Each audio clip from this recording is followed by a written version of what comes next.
Hello mga ka-buddy, mga ka-soul. Welcome to Happy Thoughts ni Buddy. New creation, tayong lahat yan. Mga Katoliko at Kristiyano. Every time bumabalik tayo sa ating Panginoon, kinikilala siyang ating Panginoong Jesus at nag-iisa nating tagapagligtas. Magsisi sa ating mga kasalanan at magsimula ng panibagong buhay. Sa Biblia, napakadami ding istorya na ang ating Panginoong Yesus ay nagpatawad sa mga taong humihingi ng kapatawaran.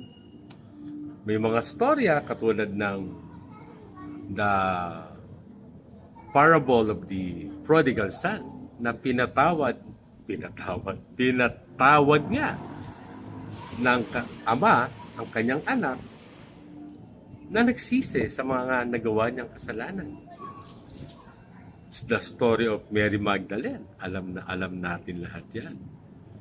Yung paniniwala malakas tulad ng kapatid ni Lazarus na naniniwala siya na kayang buhayin ni Jesus ang kanyang kapatid. And for me, my favorite story is the story of Dismas.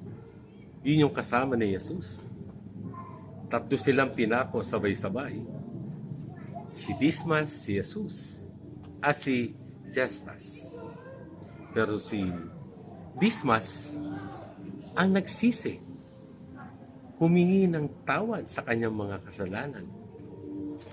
At higit sa lahat, tinanong niya si Jesus, Lord, baka naman pwede niyo na akong isama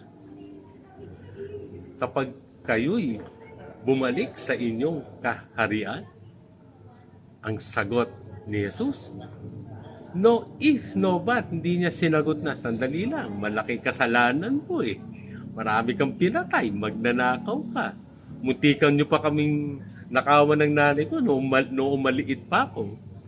Pero ang sagot ni Jesus, agad-agad, you will be with me in paradise. Tayong mga tao, mahirap gawin yon. Tayo, meron pang proseso. Meron pang hindi pa naghihilom ang sugat. Maghintay ka muna, magdusa ka muna. For me, dapat talaga nating tularan si Jesus sa pagpapatawad. Be like Jesus. And that is my happy thoughts for today.